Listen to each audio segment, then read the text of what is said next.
Recently I was having a conversation with someone. I actually can't remember who it was, so please don't be offended if it was you.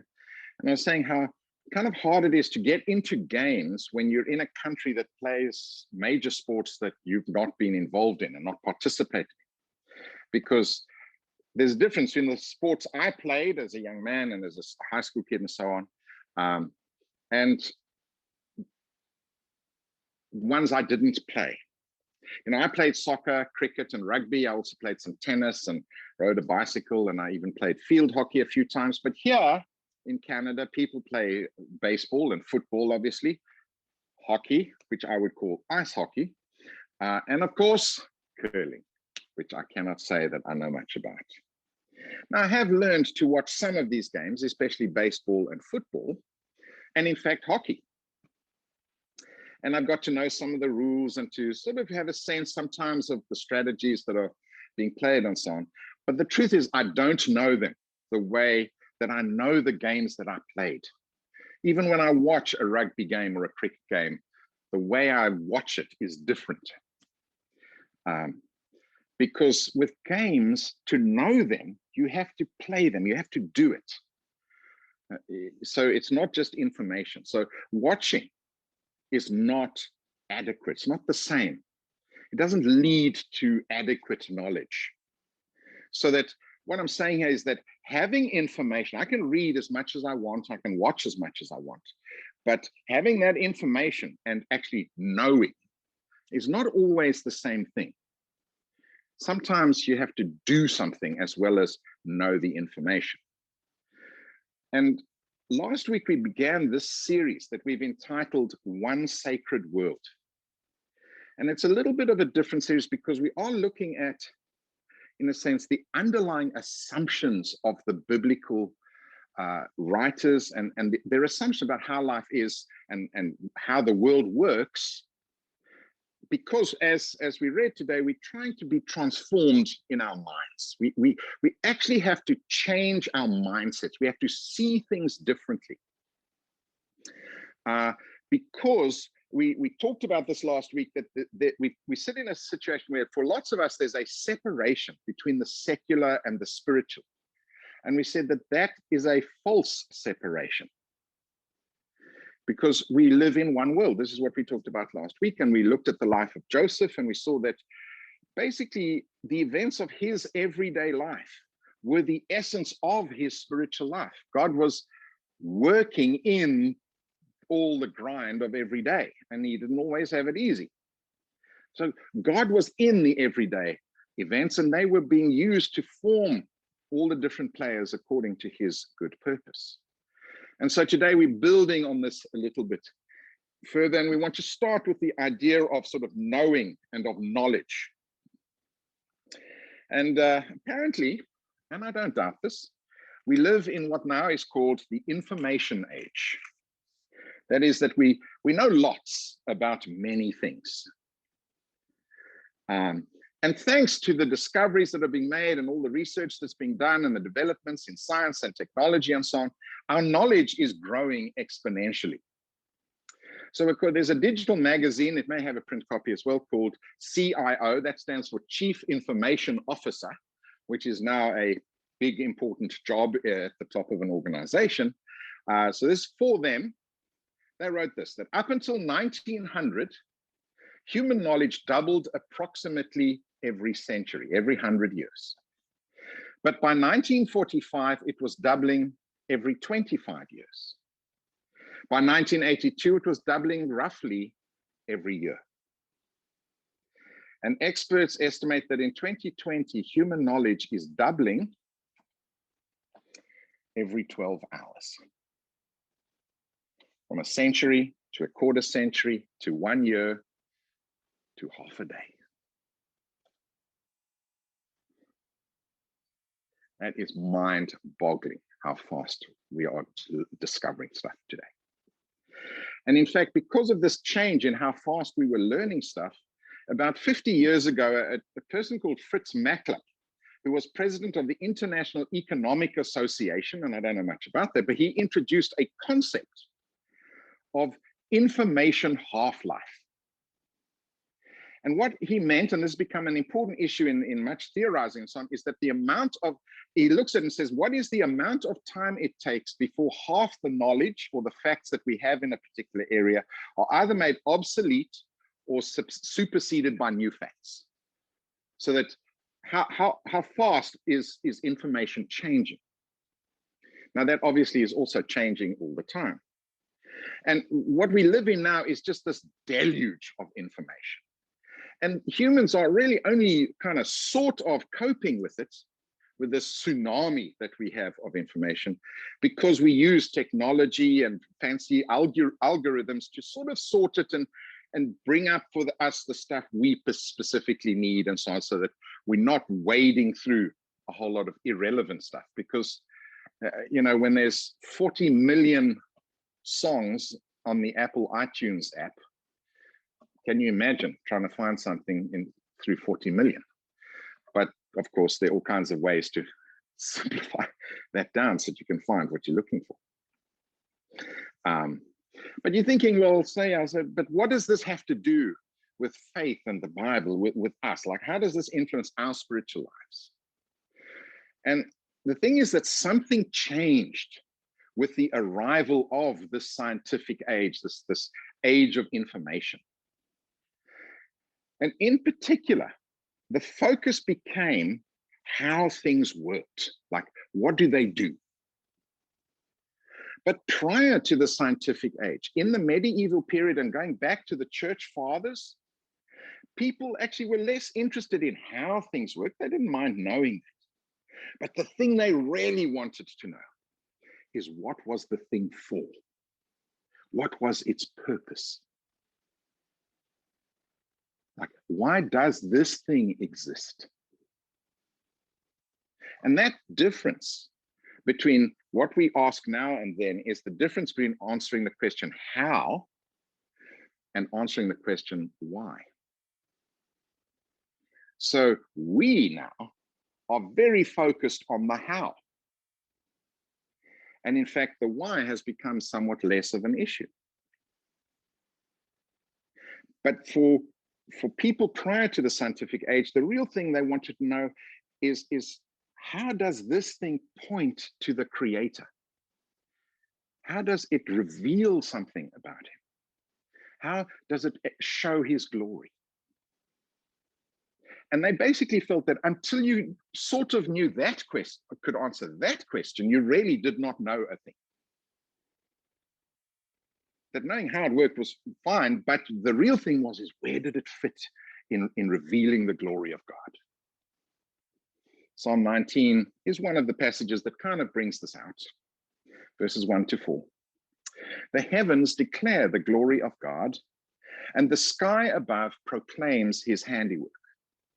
Day to day it pours out speech, and night to night reveals knowledge. There is no speech, nor are there words, whose voice is not heard. Their voice goes out through all the earth, and their words to the end of the world.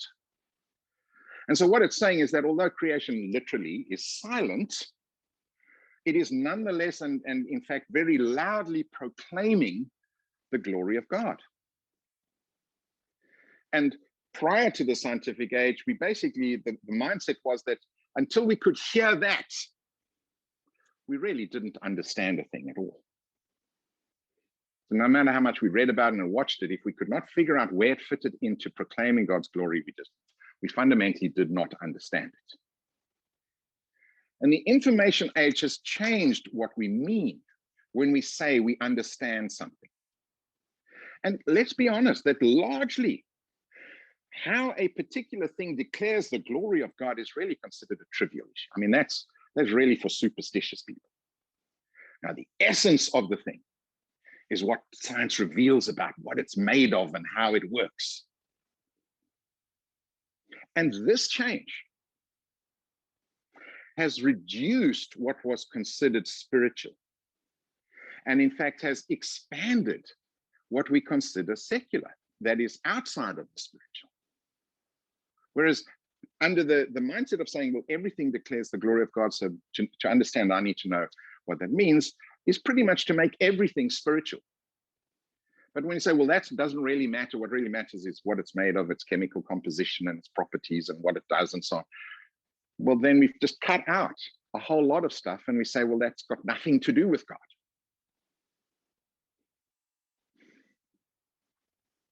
And so we, as Christian people, kind of have our private spiritual lives that somehow is not entirely fully connected to the reality of daily life.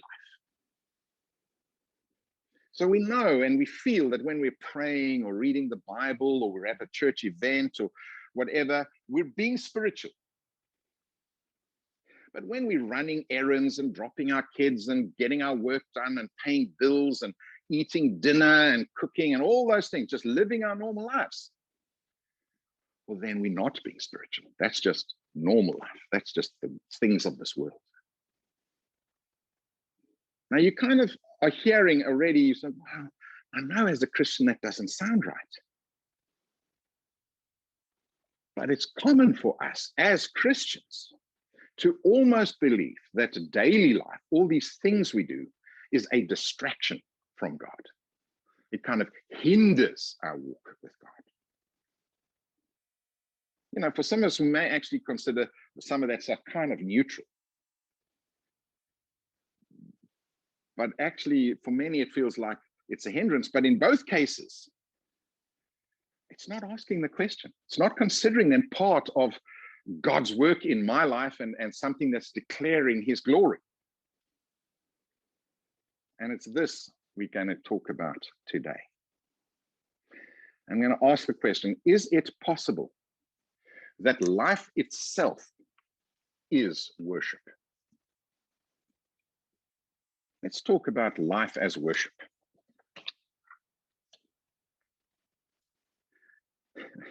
So what do you think worship is? Now, of course, I've cued you that you're going to come up with all kinds of good biblical answers, I hope.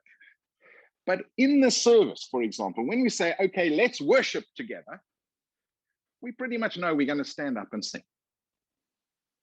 We don't say, okay, let's worship now, Jeff's going to preach the sermon. So when we talk about that, you know, if we stop and think, we do know that worship is more than that, especially when we read Romans 12. But let's be honest and say that if someone came to you and said, oh, I saw a group of people worshiping on my way here this morning,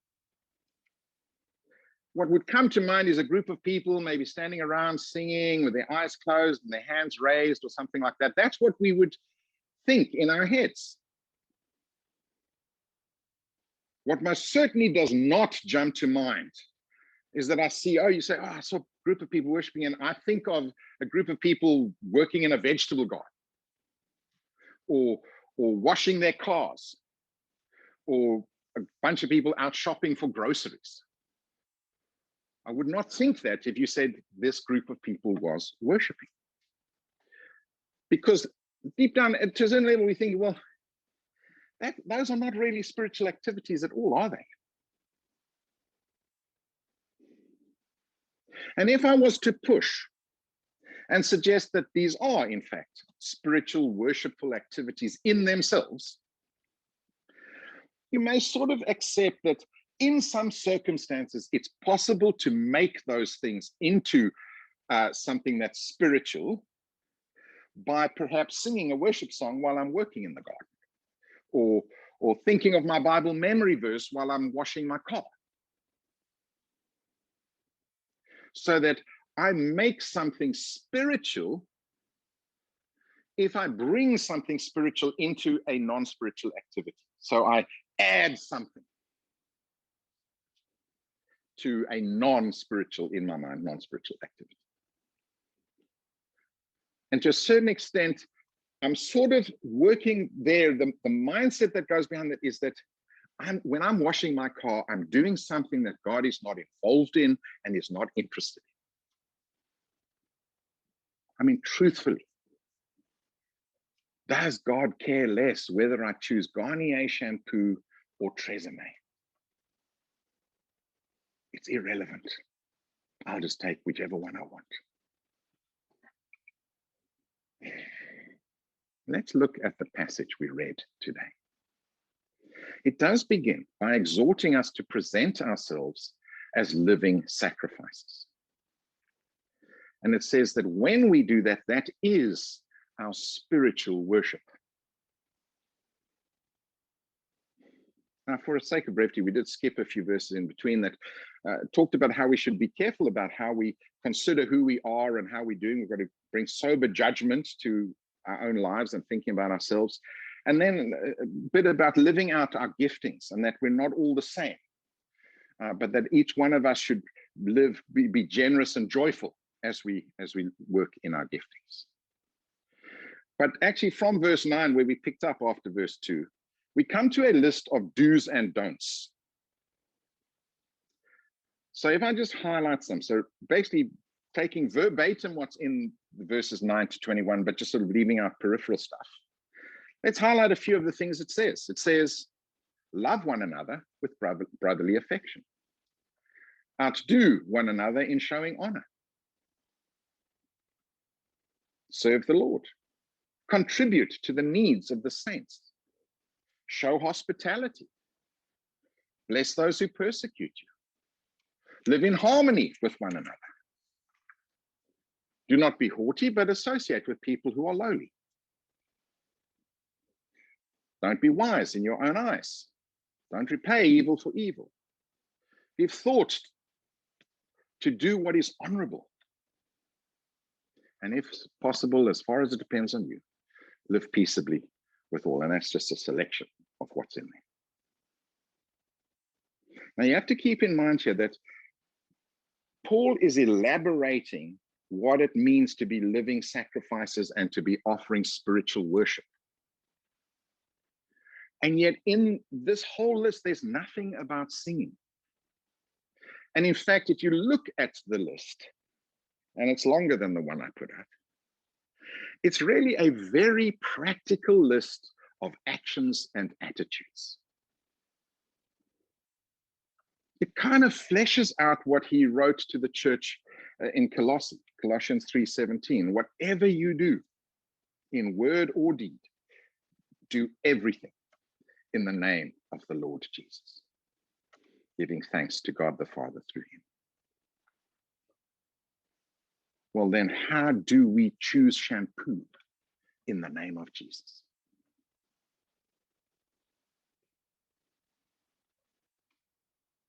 Because whatever we do in word or deed, we must do it in his name. I'm going to come back to that. I want to look at another example though, just to bed down what I'm saying. And this is to go to Isaiah chapter 58 and look at the critique of fasting. God says, I'm not happy with the way you're fasting. I'm going to take some excerpts out of verses 1 to 7. So God speaks first to Isaiah and then tells him what to say. Cry aloud, do not hold back. Lift up your voice like a trumpet. Declare to my people their transgression, to the house of Jacob their sins. Yet they seek me daily and delight to know my ways, as if they were a nation that did what is righteous. Verse 3. They ask, why have we fasted and you've not seen it? Why have we humbled ourselves and you don't take any knowledge of it? And then God answers, behold, in the day of your fast, you seek your own pleasure and oppress all your workers. He goes on to explain that, but picking up at verse 6, is not this the fast I choose? This is God speaking there. To loose the bonds of wickedness, to undo the straps of the yoke, to let the oppressed go free and break every yoke? Is it not to share your bread with the hungry and bring the homeless poor into your house? When you see the naked, to cover him, and not to hide yourself from your own flesh. And the point again is that an acceptable fast has not so much to do with food. It is about practical actions. Because the spiritual discipline of not eating is only worthwhile if the rest of our life reflects God's goodness and righteousness. talked about what knowing is. We've talked now about life as worship. And what we saw is that in both the call to worship, it's all about practical things. And even in defining a fast that's acceptable to God, so a spiritual practice, how do we make a spiritual practice spiritual? Is by all kinds of practical things, like caring for the poor and feeding the hungry and so on. Let's talk about living it. Because we started talking about knowing. And with regard to sports, we saw that kind of having the information, like reading and watching and so on, is just not the same as playing the game, as doing it. Because when we play, we know in a different, deeper kind of way. But we live in this information age that is so focused on information that even as Christians, we're much more concerned often about knowing the minutiae of a particular Bible passage and analyzing it to the nth degree than we are about living out what it says. Which means, in a sense, we run the risk of valuing knowledge above obedience and grace. That is, we can end up in big arguments about technical issues in Scripture and in spiritual practice, because we're much more concerned about the right thing information-wise than the relationship. We sometimes run the risk of wanting to know what a passage says with a view to that, thinking about, well, maybe at some point I might obey what it's actually telling me. And that's the thing, is that this change in mindset that has come in the last 100 to 200 years, which focuses on how things work rather than why they exist, has led us to separate our world and our life into spiritual things and worldly things. So that we now think that the only way to make an unspiritual, worldly activity spiritual is to add a spiritual practice to it. But as I said last week, and as I'm re-saying today, there is no such thing as an unspiritual activity. We can ignore why things exist and how God would have us use them and how they reflect his glory. But that actually just makes us, from a biblical point of view, both ignorant and disobedient. It does not make the activity unspiritual. And I have to say that this I share with you because this is a massive progression in my own thinking and understanding of the world. You know, I held, many of you do know this, that I held various business positions. I worked in business in an insurance company. I was an executive before coming to Regent and becoming a pastor.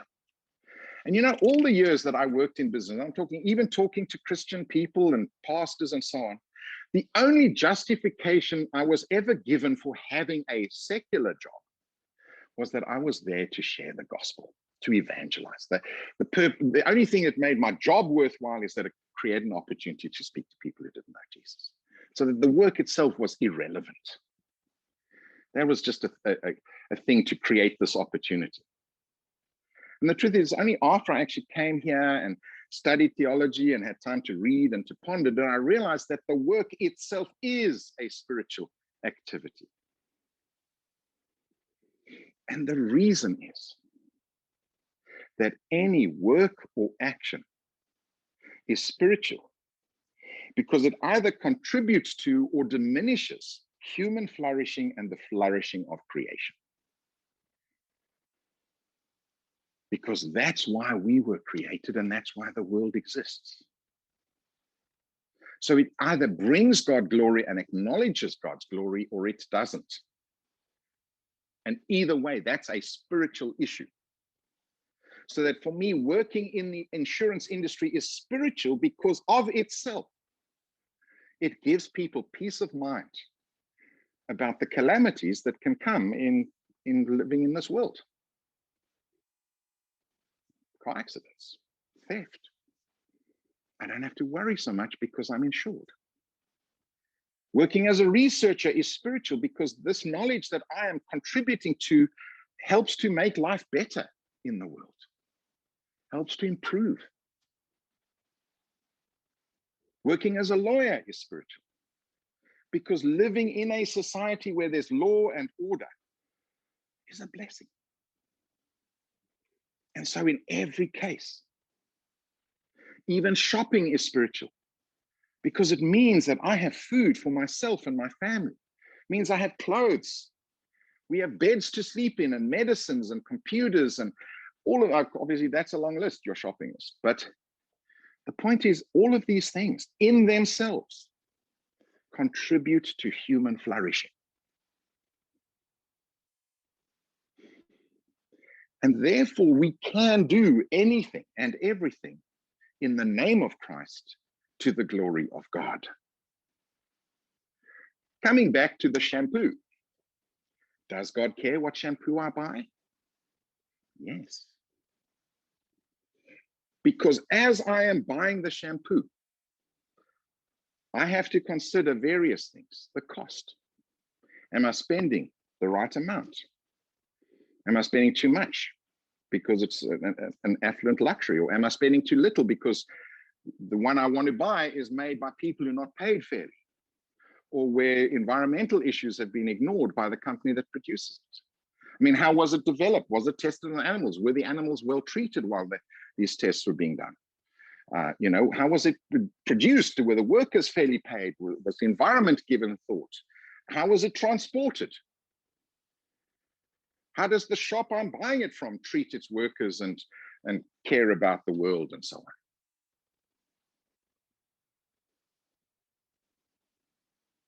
So when I choose my shampoo in the name of Jesus, behind it is these considerations and many others. And let me not say that there's a simple answer. Buying just the cheapest shampoo is not necessarily frugal. But buying the most extravagant may be more to do with my own vanity than my concern over the welfare of the people and the environment.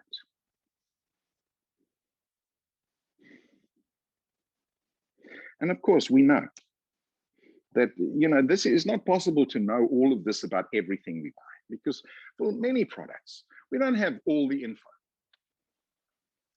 But as I live out my life, when I am thinking like this, I'm considering everything from the point of view of, am I doing this in the name of Christ? That is, is this something that Jesus would be supportive of? And does it contribute to the glory of God because it contributes to human flourishing and the flourishing of creation? Then I'm starting to live out life as spiritual. And I'll tell you that this, over the years, this has changed my buying patterns, for example. So now, as much as possible, I try to buy fair trade items. In fact, when I go to certain big box stores and I know that the stuff that I'm buying, the running shoes and stuff are made in places where people are living in poverty and they're not being uplifted by their work and they're being exploited, I try not to buy those products anymore. I try to support local products over ones that are brought from far away. I try to support the small vendors that are in my neighborhood rather than the chain stores. Now, obviously, I buy most of my stuff at big chain stores. You buy your weekly groceries. You go to one of the big stores to buy it. But even as I'm shopping, I am concerned about how the animals are treated in the production of the meat and the eggs and the milk and everything else. Because as I am living out my life in all these supposedly worldly things, I am trying to honor God by contributing to the flourishing of humanity and creation. And therefore, by doing that, to contribute to the glory of God.